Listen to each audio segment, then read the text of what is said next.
auzu billahi mina sheytaani rajim bismillahi rahmaani rahim asalaamu aleykum mbokk mouvement Sénégal sunu yitte maa ngi nuyu ku nekk ci turam ak ci santam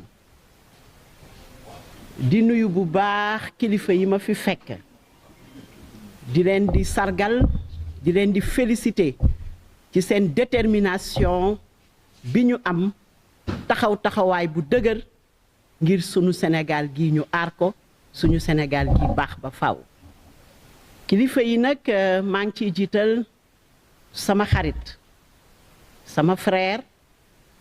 sama compagnon de longue date muy Moustapha Diakhaté di nuyu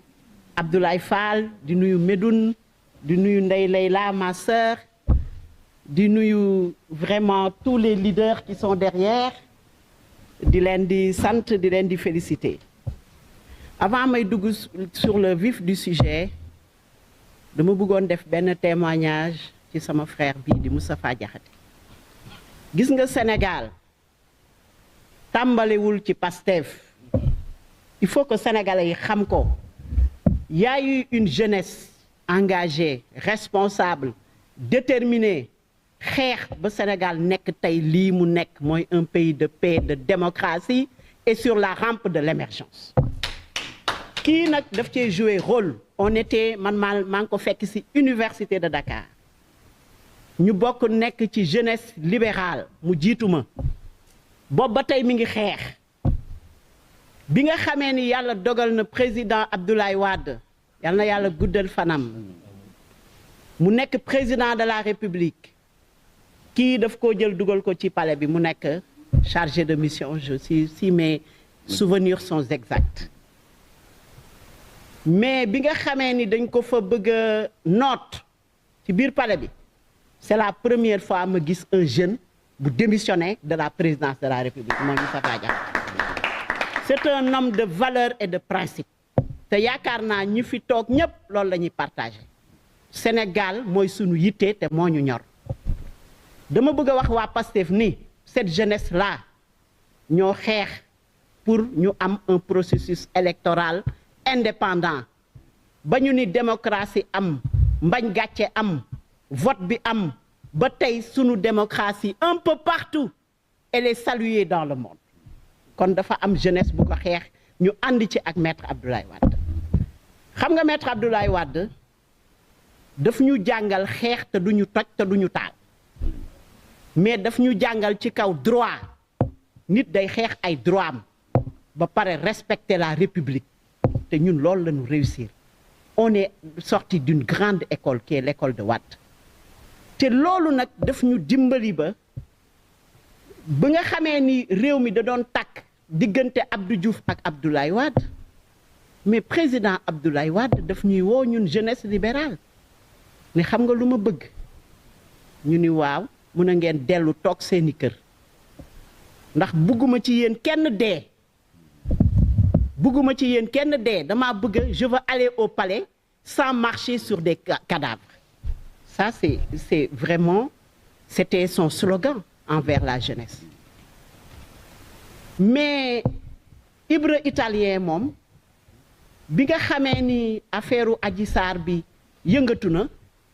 moom c'est le contraire de Wade dafa woote ne jeunesse bi génn leen ngeen dee ku dee sa yaay jur keneen ça c'est l'irresponsabilité dafa génn ne dee leen ba ñu am 80 morts appel à l'insurrection kon tey bu ñuy wax bu ñuy wax droit di wax ne nañu indi droit pour les martyrs ñi nga xam ni ñoo fi jóge mais le principal responsable c'est Ibra italien le principal responsable c'est lui parce que moo woote ne génn leen état est-ce que état dafay taxaw xaar pour ñu rey sénégalais yi pour mu am insurrection pour ñu taal dëkk bi pour ñu dem palais génne le président de la république tey bu ñu demoon palais génne le président de la république kon ñoom tey duñ dugg palais kon réew mi kay tey régime militaire moo fi am ma ne kon on est en face d'un homme dangereux dafa manipuler réew mi manipuler une jeunesse inconsciente ba arriver au pouvoir il n'a pas de projet il a un seul projet mooy valoriser sa personne dégg nga nërmeel institution de la République yépp tey président de la République qui est l'institution la plus haute de ce pays moom nërmeel na ko ndax nee na président de la République amul autorité yaa ngi dégg mu ëlbatiku nërmeel na assemblée nationale ndax lu mu bëgg moo fay am assemblée la taxaw ne je vais effacer tous les chroniqueurs te ñamu waxoon effacer na leen ñoom ñëpp ñi ngi ci kaso bi l'effaceur national yaa ngi dégg kon tey lu des ci réew mi pouvoir judiciaire bi moom lañ doon yaakaar mu def réaménagement gouvernemental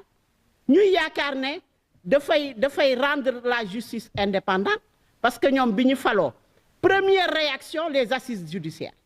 mais ana résultat assises judiciaires rien du tout c'est un gouvernement de taxawaalu et de tambambalu et de discours et de TikTok c'est tout de discours et de TikTok gisaguma un acte bu ñu teg à part acte de vengeance waaw Ibra italien benn stratégie la am mooy képp ku ma joxoñoon wala nga defoon ma dara ci opposition bi man dinaa fayu képp ku ma xeex il a même dit képp ku ma xeexoon dinaa la xeex ñun nag le peuple sénégalais bi ñuy mobiliser wu 54% pour jox ko réew mi ce n'était pas pour régler des comptes personnels tout ce qu'il veut c'est régler des comptes personnels tey jii son dernier réaménagement c'est pour les forces de l'ordre et de défense pour attaquer leen mais jàll ci ñooñu dem ci général Fall jóge ci ñooñu dem ci Antoine Félix Abdoulaye Diome ñi nga xam ne bi réew mi tàkkee ñoo taxaw jaay seen bakkan pour suñu démocratie demeurer pour suñu réew mi institution yi demeurer pour sénégalais yi am jàmm tey ñooñu la bëgg a attaquer parce que nee na ñooñu ñoo ko doon xeex ma ni gisaguma le régime Pastef ñu teg benn acte économique allant dans le sens du développement de ce pays ku ko gis na ma ko wax gisaguma benn acte bu ñu teg allant dans le sens de la santé des Sénégalais gisaguma benn acte bu ñu teg allant dans le sens de l'emploi des jeunes au contraire ils sont en train de licencier la jeunesse sénégalaise léegi nag xam nga lu fi xew mooy une bande de copains qui ont su manipuler l'internet manipuler une jeunesse inconsciente jusqu'à arriver au pouvoir ils n'ont pas de projet ils n'ont pas de programme sinon préparer 2029 pour nous mettre Ibra italien qui est un danger pour la République kon je vous lance une mobilisation exceptionnelle yéen jeunesse bi da ngeen a war a xam ni Ousmane Sonko Ibra italien naxe rek lay def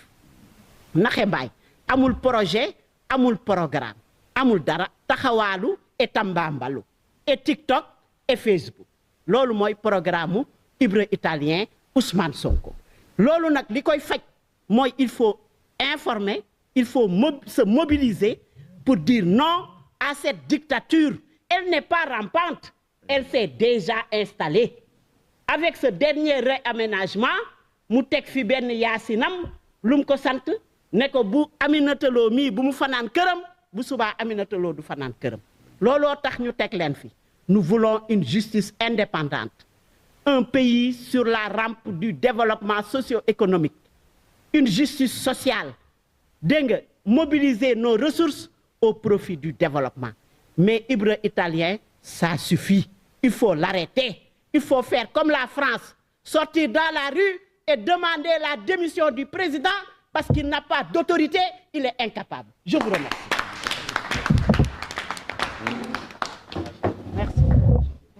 Merci beaucoup, Yaye. Merci. Il faut informer, s'informer pour dire non à l'injustice. Merci beaucoup, sama yaay. dañuy continuer la jox kàddu bi kenn ki nga xamante ni tey moo fi ñëw l'ambassadeur monsieur Cheikh Thiam de mon réew 3D.